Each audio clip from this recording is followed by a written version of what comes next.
My son's bride called me low-class trash in front of 150 wedding guests. I'm Michael Brown, and I've been sober for 12 years while building a $22 million recovery empire. But this bride had no idea who she was messing with. What happened next exposed her entire wealthy California family as hired actors, costing $1,500 per day each. And when I dug deeper, I discovered something that would destroy her perfect wedding in the most ironic way possible. She'd been hiding prescription bottles in her purse, dozens of them, from 4 different doctors. The woman calling me damaged goods for overcoming addiction was secretly popping pills throughout her own engagement. When the truth came out, her fake family literally ran from the reception. Pills were scattered across the head table. My son took off his wedding ring and walked away. But that was just the beginning. What I found about her financial schemes had the FBI knocking on doors within 48 hours. You're about to hear how one cruel comment at a wedding reception unraveled the most elaborate fraud I've ever witnessed.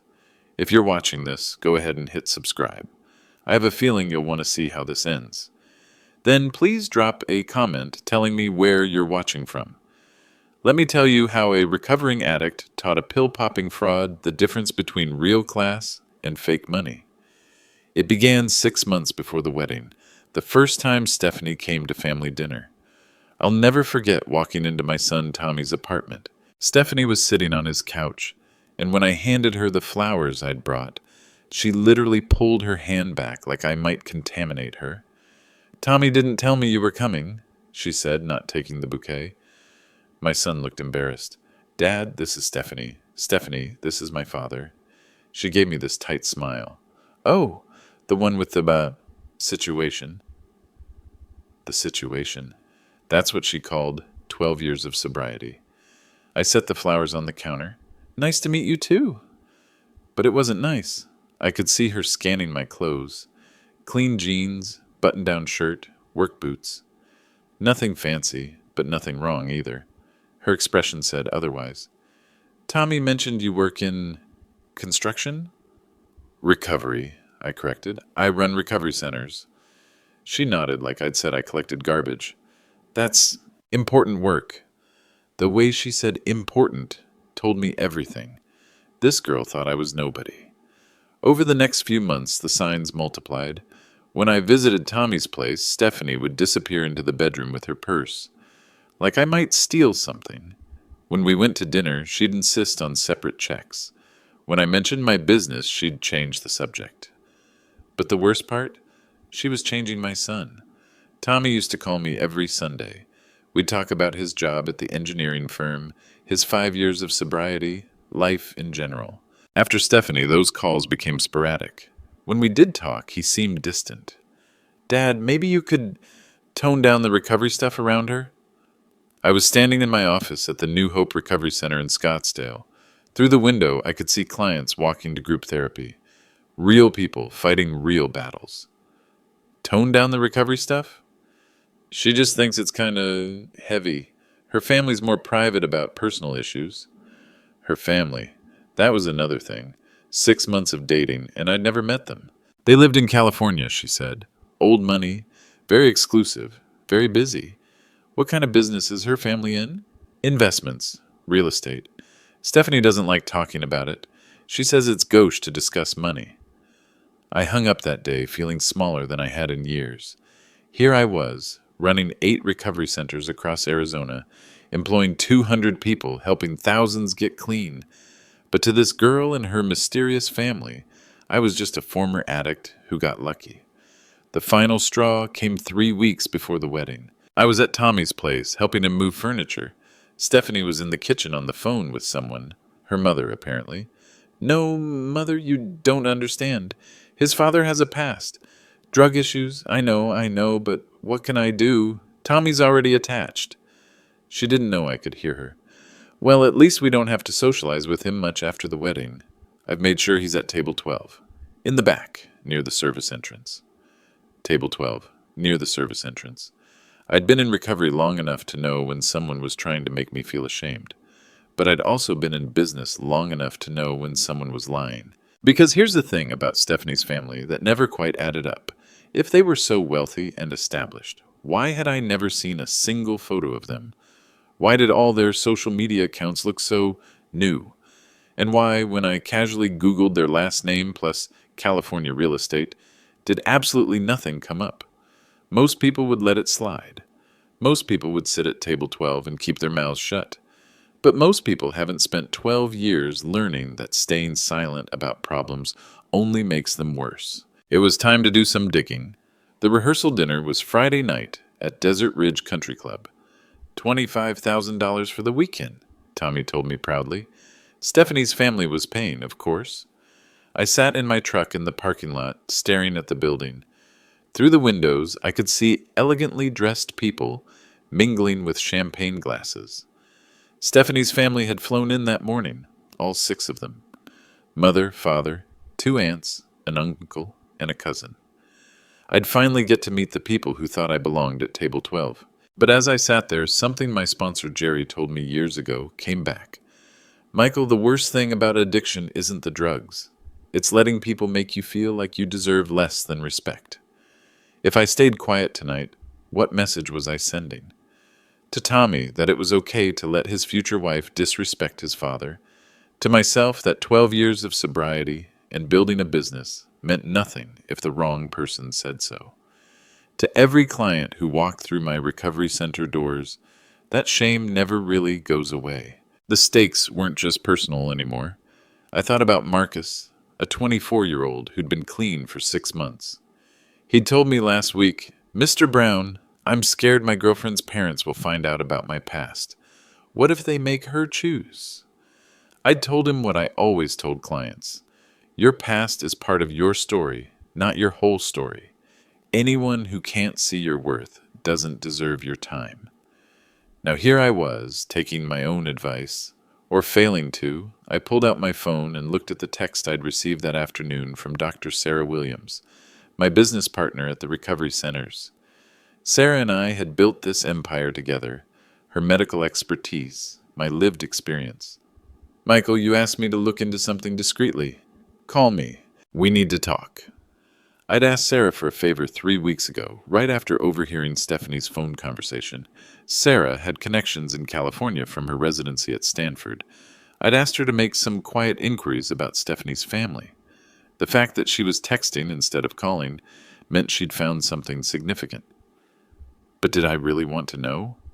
Walking into that rehearsal dinner meant facing the consequences of my curiosity. If Sarah had found something damaging about Stephanie's family, I'd have to decide what to do with that information. I could ignore it, sit at table 12, let my son marry someone who looked down on me, pretend the last 12 years of rebuilding my life meant nothing. Or I could use whatever Sarah had found. Risk my relationship with Tommy. Risk looking like the bitter father who couldn't let his son be happy. But there was a third option I hadn't considered until that moment. What if this wasn't about me at all? What if Stephanie was hiding something that could hurt Tommy? What if her contempt for addicts wasn't just snobbery, but projection? I'd seen it before in group therapy. The loudest voices against addiction often came from people fighting their own demons. My phone buzzed. Tommy texting, "Dad, where are you? Dinner starts in 10 minutes. I looked at myself in the rearview mirror, 51 years old, 12 years clean, 8 recovery centers, hundreds of employees, thousands of lives changed. But none of that mattered if I didn't stand up for it. I thought about my late wife, Maria. Cancer took her 9 years ago, but before she died, she made me promise something. Don't let anyone make you forget how far you've come. If Maria were here, she'd tell me to walk into that rehearsal dinner with my head high. She'd remind me that respect isn't something you ask for. It's something you command by living with dignity. The choice wasn't really about Stephanie anymore. It was about whether I believed my own recovery story. I called Sarah back. "Michael, thank God. Listen, you were right to be suspicious. Stephanie's family, they're not who they claim to be." "What do you mean?" "I mean they don't exist. Not the way she's described them. The real estate business, the old money, the California connections, it's all fabricated. My heart started pounding. Are you sure? I'm looking at casting agency contracts right now. Her entire family are actors, Michael. Professional actors hired for your son's wedding. The stakes had just changed completely. This wasn't about a snobbish future daughter-in-law anymore. This was about my son marrying someone who'd built their entire relationship on lies. And suddenly, Table 12 didn't seem so bad. It gave me the perfect vantage point to watch everything fall apart. I walked into that rehearsal dinner with Sarah's words echoing in my head. Professional actors, casting agency contracts. But I needed to be smart about this. Accusations without proof would make me look desperate. So I decided to test my theory. The first person I approached was Stephanie's father, a distinguished man in his 60s with silver hair and an expensive suit. You must be Richard, I said, extending my hand. I'm Michael, Tommy's father. He smiled warmly. Wonderful to finally meet you. Stephanie's told us so much. I bet she has. So you're in real estate? Commercial development, mostly. California markets. Which areas specifically? A slight pause. Oh, various regions. Northern California, primarily. I nodded. My recovery centers work with a lot of commercial developers. Maybe we know some of the same people. What's your company called? Another pause. Longer this time. Hartwell Properties. We're fairly boutique. Hartwell Properties. I made a mental note to Google that later, though I suspected I wouldn't find much. And how long have you been in business? 23 years this fall. Interesting. Very specific number for someone who seemed nervous about details. I moved on to Stephanie's mother, an elegant woman dripping in jewelry that looked expensive but somehow new, like it hadn't been worn much. Margaret, right? Beautiful necklace. She touched it reflexively. Thank you. It's been in the family for generations. Really? It looks like Tiffany. Recent collection? Her smile faltered for just a moment. Oh, no, it's much older than that. European. My late wife loved jewelry. She had a good eye for provenance. May I? I leaned closer to examine the necklace, and there it was, a tiny Tiffany hallmark that anyone who'd spent time in jewelry stores would recognize. Recent, not vintage. Gorgeous piece, I said. Your family has excellent taste. The evening continued like this. Small conversations, gentle probing, watching for inconsistencies. Stephanie's uncle claimed to be a wine collector but mispronounced Bordeaux. Her aunt said she summered in the Hamptons, but didn't know which towns were actually in the Hamptons. The cousin claimed to have gone to Yale, but couldn't name a single residential college. But the real test came when I sat down next to Stephanie herself. Your family seems wonderful, I said. They are. Very accomplished. Your father mentioned Hartwell Properties. I looked them up on my phone. Interesting that there's no website. Stephanie's jaw tightened slightly. They're very private. Old school. Of course. And your mother's jewelry collection is impressive. Family heirlooms. That Tiffany necklace especially. The Celeste collection, right? Came out last year. Now her face went pale. It's not Tiffany. Oh, I'm sure it is. My wife used to drag me to Tiffany all the time. I recognize that setting. Stephanie stood up abruptly. Excuse me, I need to powder my nose. She was rattled. Good. But Tommy noticed our conversation from across the room. He came over looking concerned. Dad, is everything okay? You look like you're interrogating people. Just getting to know your future in-laws. Stephanie seemed upset. I looked at my son, really looked at him. 5 years sober, good job, happy, or at least he had been before this relationship started consuming him. Tommy, can I ask you something? How well do you actually know Stephanie's family? What do you mean? I mean, have you spent time with them? Visited their house? Met their friends? Tommy frowned. They're very busy and private. How did you meet Stephanie? At a conference. She was representing her family's foundation. What foundation? The Hartwell Foundation. They do charity work. Another mental note. I'd be researching that too. And you've never been to California to visit them? Stephanie prefers we keep our relationship separate from family business. She says it's cleaner that way. Cleaner or harder to verify. That's when Stephanie returned from the bathroom, and I could see she'd been making phone calls. She looked composed again, but there was something different in her eyes. She walked straight up to me. Michael, I think we should clear the air. About what? About your attitude toward my family. I don't have an attitude. I'm just curious about the people my son's marrying into. No, you're being suspicious. And frankly, it's inappropriate. Her voice was getting louder. Other guests were starting to notice. Suspicious of what? Of people who come from a different background than you. There it was, the class card. Different how? Educated, established, successful. You think I'm not successful? I think you're threatened by people who didn't have to claw their way up from nothing. The conversations around us were stopping. This was becoming a scene. Claw my way up from what, exactly? From addiction, from failure, from being the kind of person no respectable family wants around. Complete silence in the room now. Tommy stepped forward. Stephanie, that's enough. But she wasn't done. No, Tommy, this needs to be said. Your father clearly resents that my family has standards, that we don't think his past makes him qualified to judge us. Judge you how? By acting like we're somehow fake or suspicious just because we have class. I stayed calm.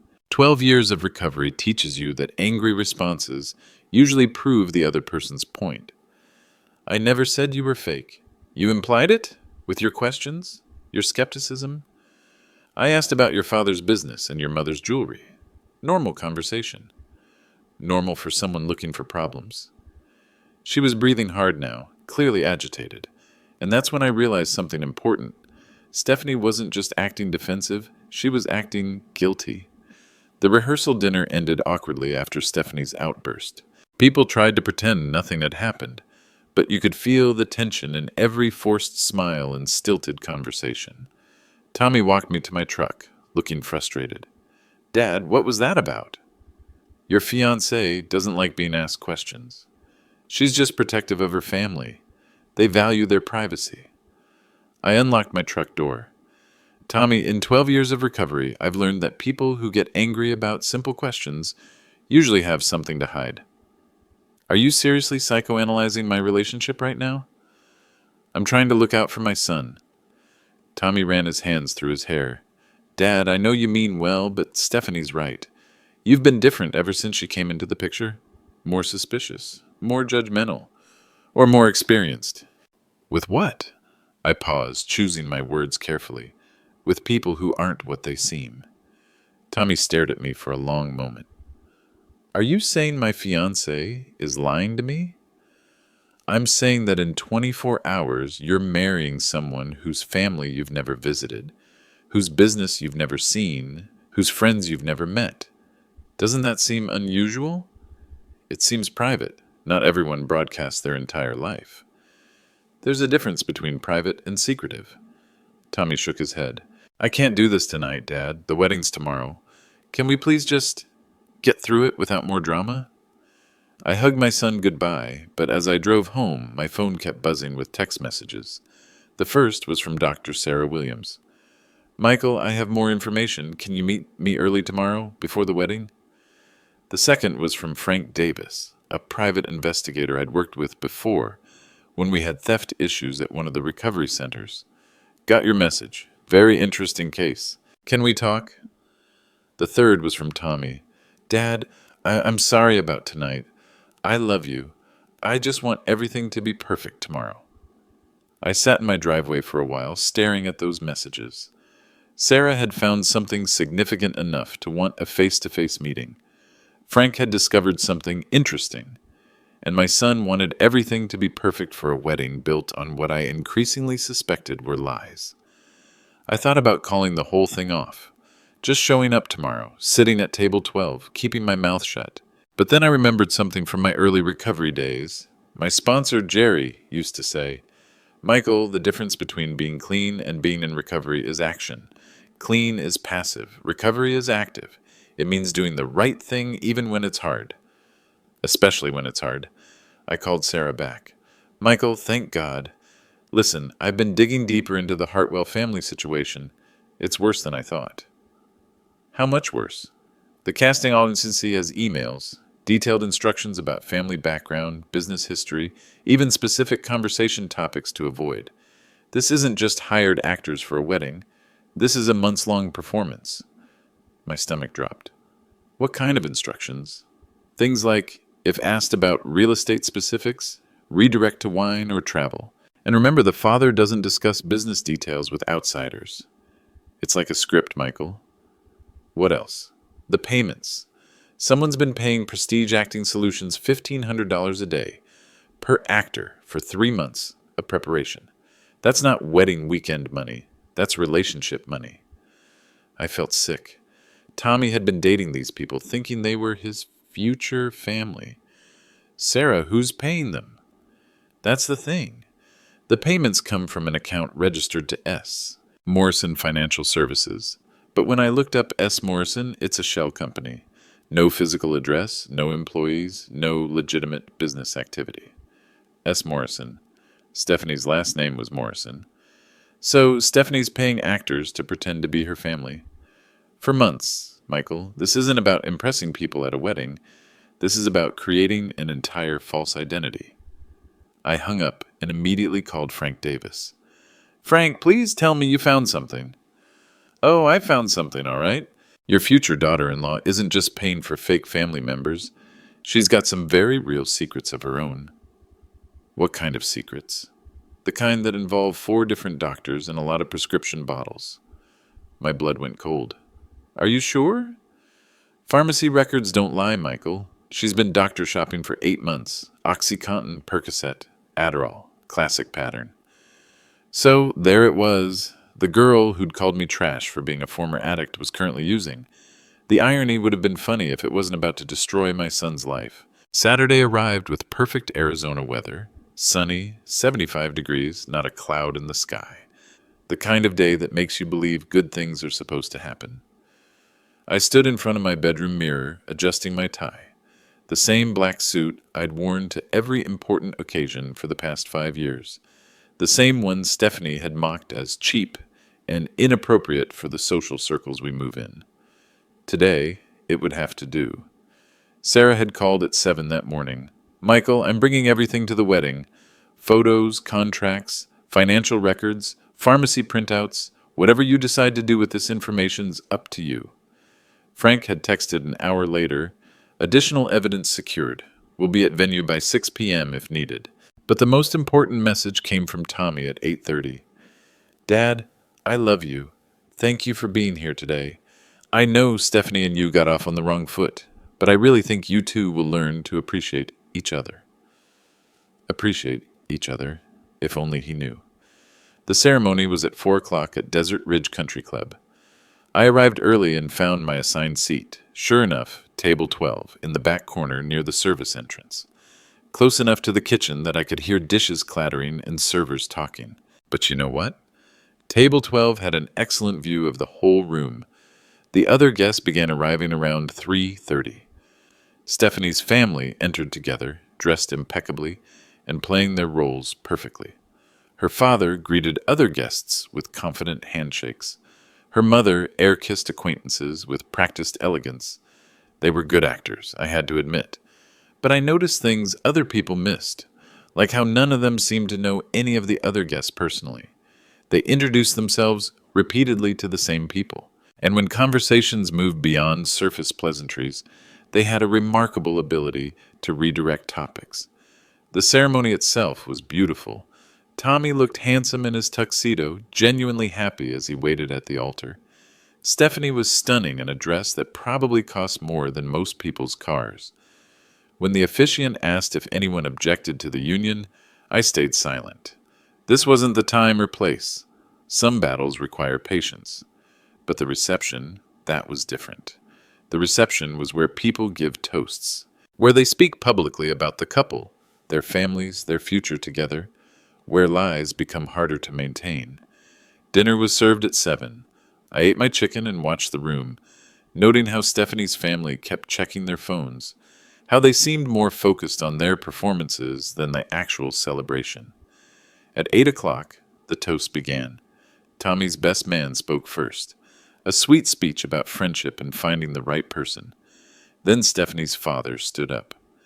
Ladies and gentlemen, when my daughter Stephanie first told us about Tommy, we knew she'd found someone special, the kind of young man any family would be proud to welcome. Polite applause. I wondered how many rehearsals that toast had taken. Our family has always valued integrity, hard work, and treating people with respect. We're delighted that Stephanie has found those qualities in Tommy. More applause. The irony was almost painful. But then Stephanie herself stood up for a toast, and everything changed. Thank you all for being here on our special day. Tommy and I are so grateful for your love and support. She paused, looking around the room with a smile that seemed forced. I especially want to thank both our families for their guidance in bringing us together. Marriage is about joining two families, not just two people. Her eyes found me across the room. Of course, not all families are the same. Some have histories they're proud of, others have complications they'd rather forget. A murmur went through the crowd. This wasn't typical wedding toast material. Tommy's father, for example, has overcome significant challenges in his past. Addiction, specifically. The room went completely quiet. You could hear the air conditioning humming.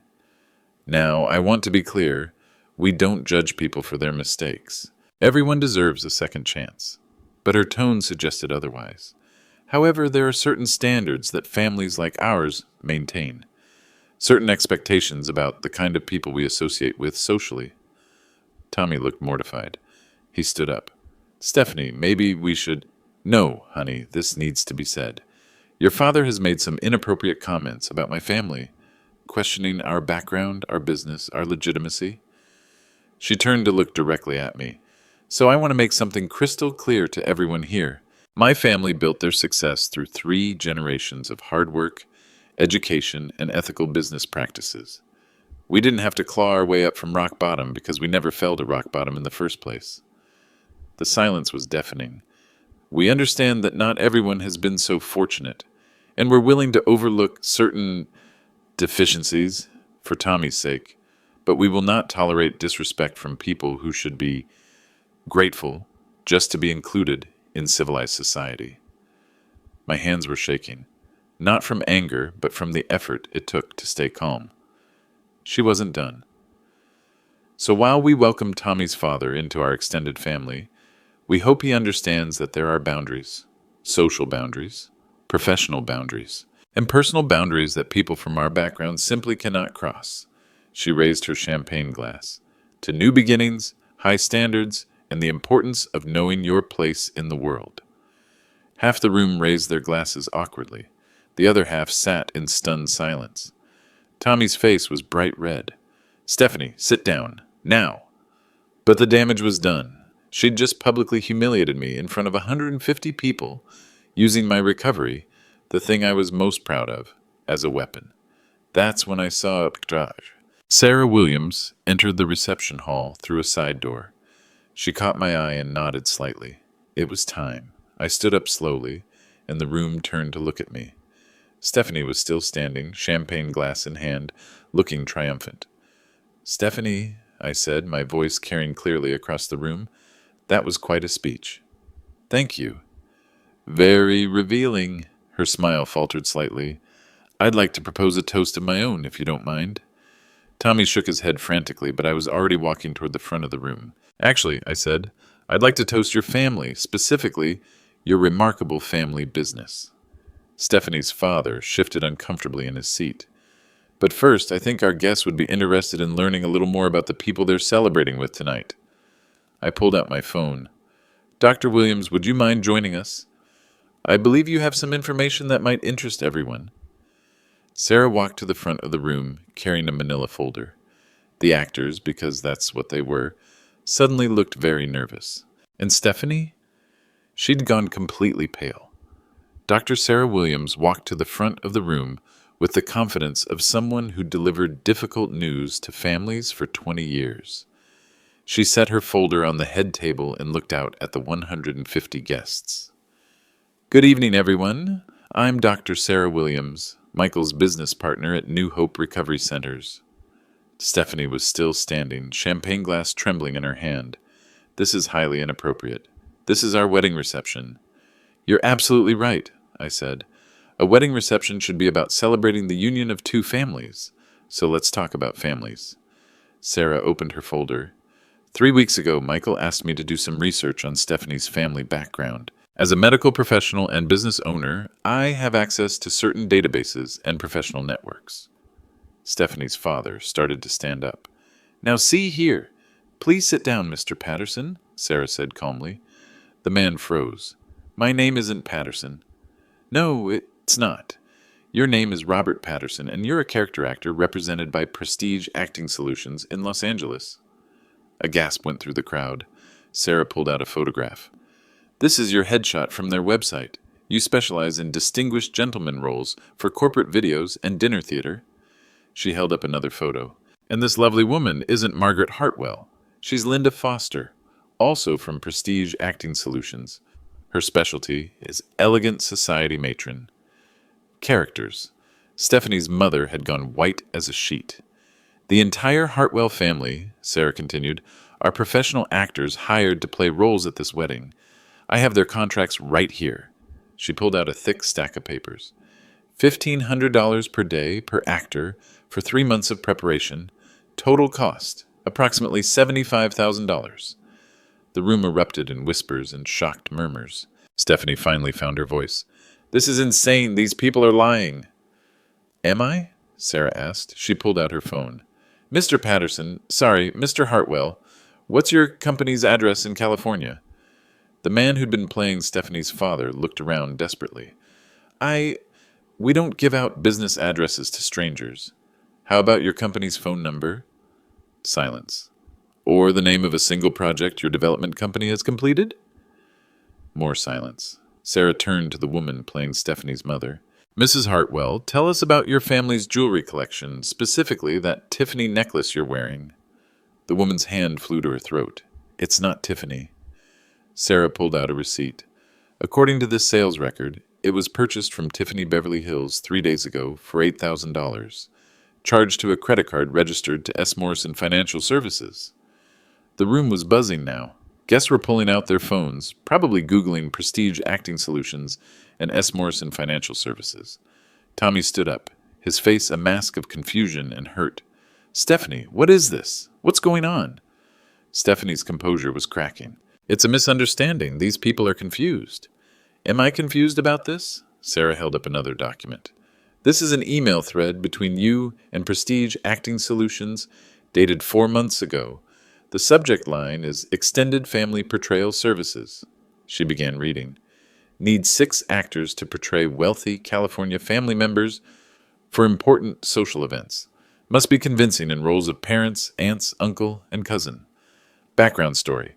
Real estate development family, old money, very private about business details. The fake uncle, a man in his 50s who'd been charming everyone all evening, suddenly stood up and headed for the exit. Leaving so soon? I called after him. He kept walking. The fake cousin followed, then the fake aunts. Within minutes, 4 of Stephanie's 6 family members had fled the reception. Only the fake parents remained, looking like deer in headlights. This is impossible, Stephanie said, but her voice was shaking. You're making this up. That's when Frank Davis appeared at the back of the room. I'd texted him during Sarah's presentation. Frank, I called out. Perfect timing. Did you bring those pharmacy records we discussed? Frank walked forward, carrying his own folder.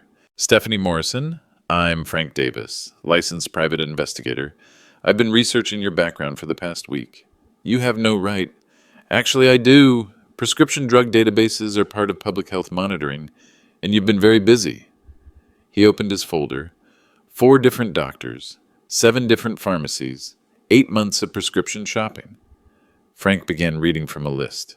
Dr. Martinez at Phoenix Pain Management, 60 OxyContin, prescribed for chronic back pain.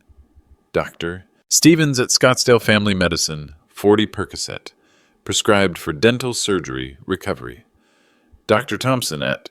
Stop! Stephanie screamed. Just stop! But Frank continued. Dr. Wilson at Mesa Medical Center, 90 Adderall, prescribed for adult ADHD. Interesting thing about that one, you filled it at 3 different pharmacies in the same week. The room was dead silent except for Stephanie's heavy breathing. The total? Frank looked up. 180 pills in the past 2 months alone. That's not medication, that's abuse. Tommy sank into his chair, his head in his hands. So let me understand this, I said, my voice carrying across the silent room.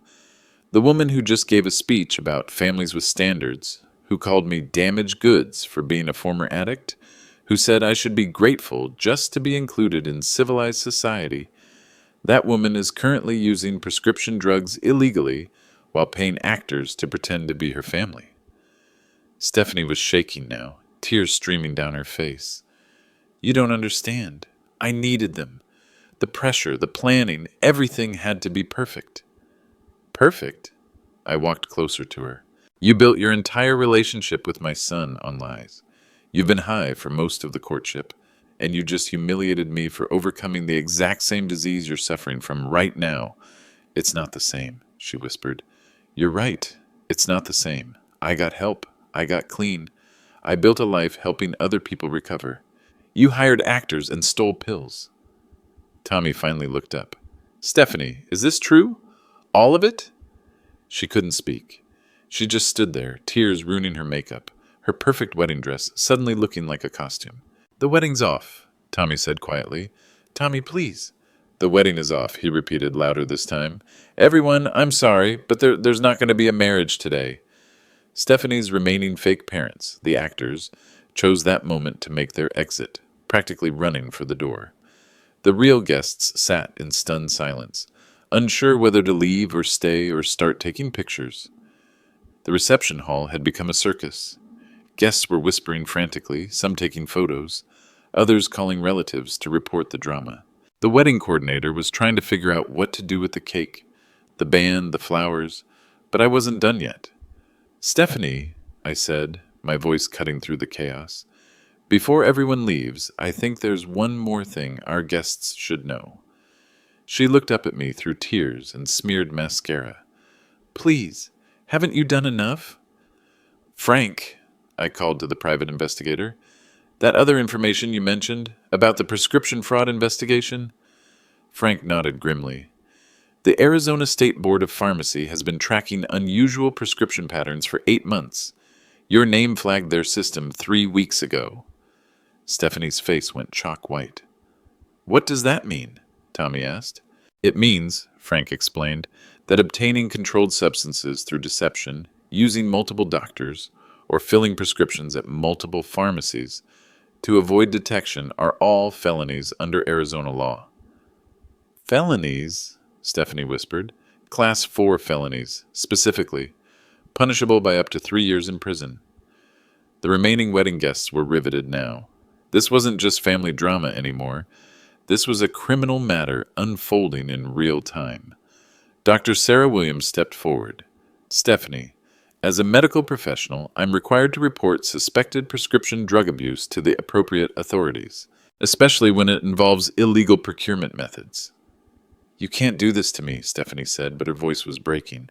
My career, my reputation. Your career? I interrupted. What career? You mean the fake charity work you claim to do for your family's fake foundation? Sarah pulled out another document. The Hartwell Foundation doesn't exist either. The website was created 6 months ago using stock photos and plagiarized content from legitimate charities. Even your supposed job is fake, Frank added. There's no record of employment anywhere. No tax returns showing legitimate income. The only money in your accounts comes from credit card advances and a personal loan you took out using fraudulent financial statements. Tommy stood up slowly, his face a mixture of heartbreak and anger. So nothing was real? Nothing at all? Stephanie reached for him. Tommy, please, I can explain. Explain what? His voice was getting louder. That you've been lying to me for 8 months? That you're addicted to pills? That you hired actors to pretend to be your family? That you're facing felony charges? I was going to get help, she sobbed. After the wedding, I was going to get clean. Like you were going to tell me about your fake family? I was scared. I thought if you knew the truth... The truth? Tommy was shouting now. The truth is you're exactly what you accused my father of being, except he got help and built something real. You just built more lies. That's when Stephanie's purse, which had been sitting on the head table, suddenly tipped over. Pills scattered across the white tablecloth, dozens of them. OxyContin, Percocet, Adderall, exactly as Frank had described. The symbolism was perfect. All her secrets spilling out in front of everyone. Several guests gasped. Someone took a photo. The wedding coordinator looked like she might faint. Jesus Christ, Stephanie, Tommy said, staring at the pills. You brought drugs to our wedding?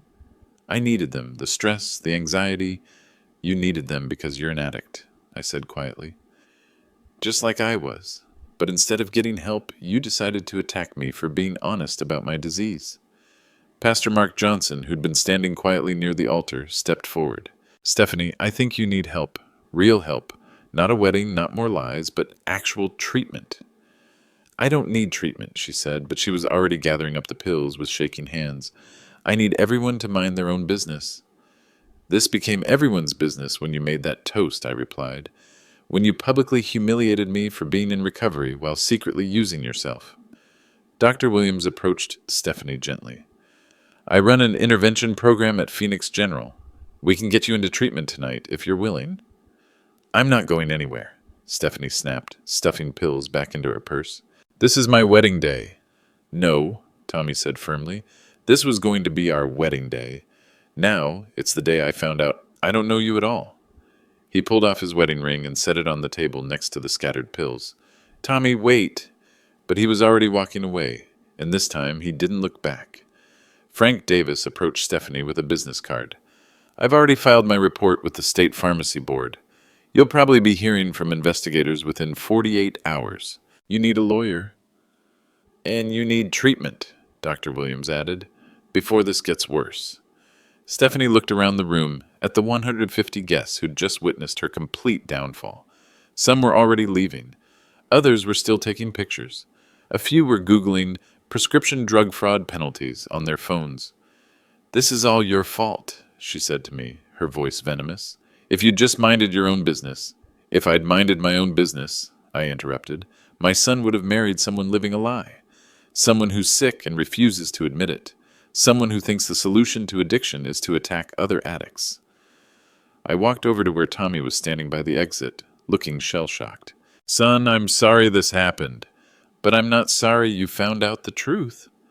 He looked at me with tears in his eyes. Dad, how did you know? 12 years of recovery teaches you to recognize the signs. The anger, the defensiveness, the projection. She was accusing me of everything she was guilty of herself. Tommy hugged me then, really hugged me, for the first time in months. I'm sorry I didn't believe you. I'm sorry I let her treat you that way. You don't need to apologize for caring about someone, even when they don't deserve it. Behind us, Stephanie was arguing with the wedding coordinator about refunds. The fake parents had long since disappeared. The pills were still scattered on the head table like evidence at a crime scene. It was the most expensive lesson in truth I'd ever witnessed. The aftermath of the wedding that wasn't spread faster than wildfire in our small recovery community.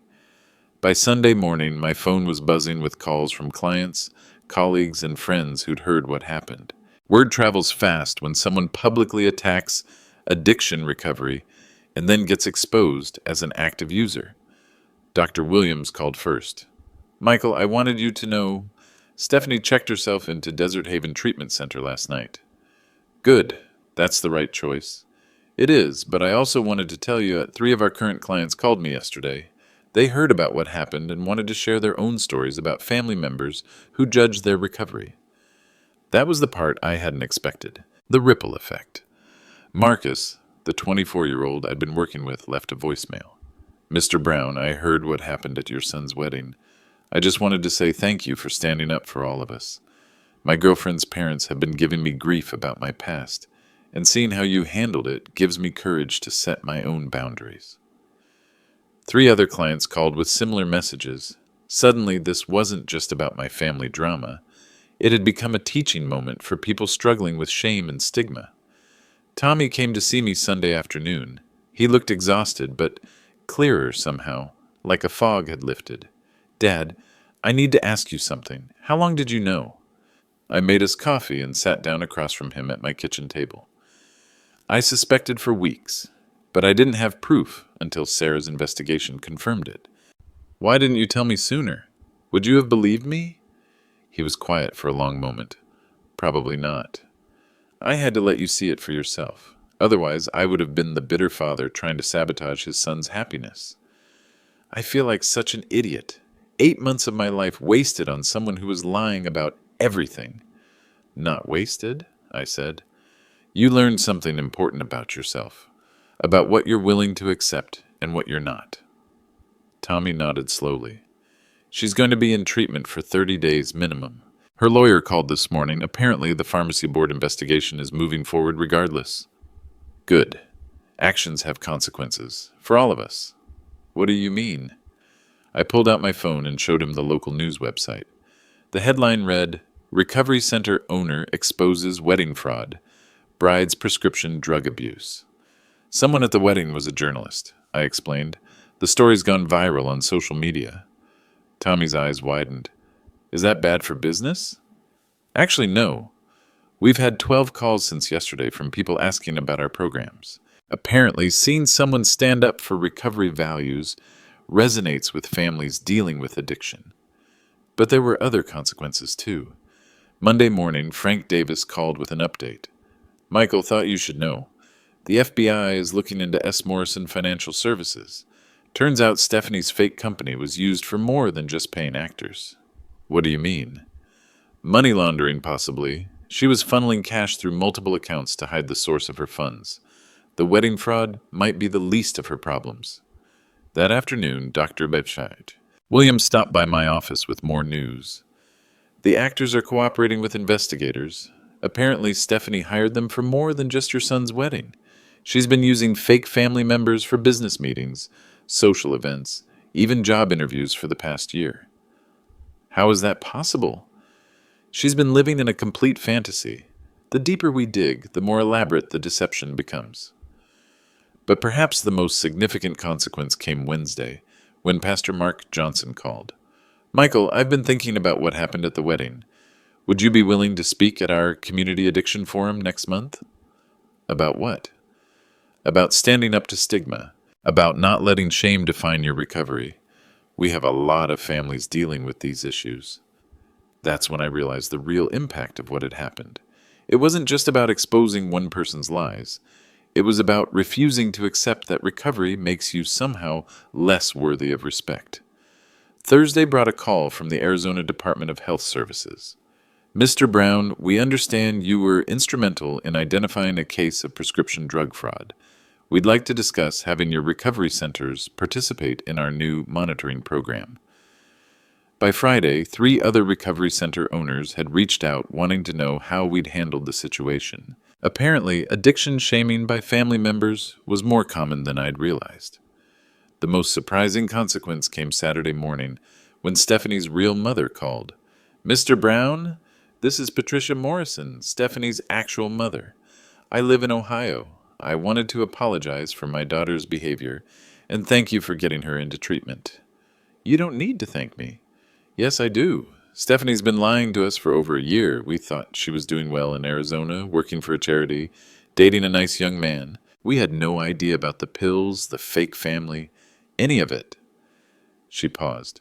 We've been trying to get her help for years, but she kept insisting she was fine. Maybe now she'll finally accept that she needs recovery. It turned out the most important consequence wasn't punishment. It was the possibility of healing. 3 months later, I was sitting in my office when Tommy knocked on the door. Dad, got a minute? He looked different, lighter somehow, like he'd been carrying a weight he'd finally set down. Always. How are you doing? Better. I started going to Al-Anon meetings, learning about enabling, codependency, all that stuff. I smiled. How's that going? Hard, but good. I'm realizing I ignored a lot of red flags because I wanted to believe Stephanie was who she claimed to be. Tommy sat down across from my desk. I also wanted to tell you something. Stephanie's been in treatment for 90 days now. She's doing the work, apparently. Her counselor says she's finally being honest about her addiction. That's good news. She wrote me a letter, apologizing for everything. She asked if I'd consider giving her another chance when she gets out. I kept my expression neutral. What did you tell her? That I appreciate the apology, but I'm not interested in rebuilding a relationship that was built on lies. How do you feel about that decision? Sad, but clear. I deserve someone who tells me the truth, even when it's difficult. We sat quietly for a moment. Dad, I owe you an apology too, for not believing you, for letting her disrespect you, for asking you to tone down your recovery. You don't owe me anything, Tommy. You were trying to make a relationship work. That's not a character flaw. But I should have stood up for you sooner. Maybe, but you stood up for me when it mattered most. Tommy nodded. I've been thinking about what you said that night, about the difference between private and secretive. I want to make sure I never ignore that distinction again. Good. That's wisdom earned the hard way. He stood to leave, then paused at the door. Oh, and Dad? I'm proud of how you handled everything. You could have destroyed her publicly, but you just told the truth and let people draw their own conclusions. After he left, I sat there thinking about boundaries, about the difference between shame and accountability, about how recovery isn't just about getting clean, it's about learning to live with dignity. My phone buzzed with a text from Marcus, my 24-year-old client. Mr. Brown set boundaries with girlfriend's family. They respect my recovery now. Thank you for showing us how. 12 years ago, I thought recovery was about not using drugs. Now I know it's about not accepting less than you deserve. If you're watching this and struggling with addiction stigma from family or friends, remember, your past doesn't define your worth. Don't let anyone make you feel ashamed of getting help. And if you're in recovery yourself, please share your story in the comments. The more we speak up, the less power shame has over any of us. Thank you for listening.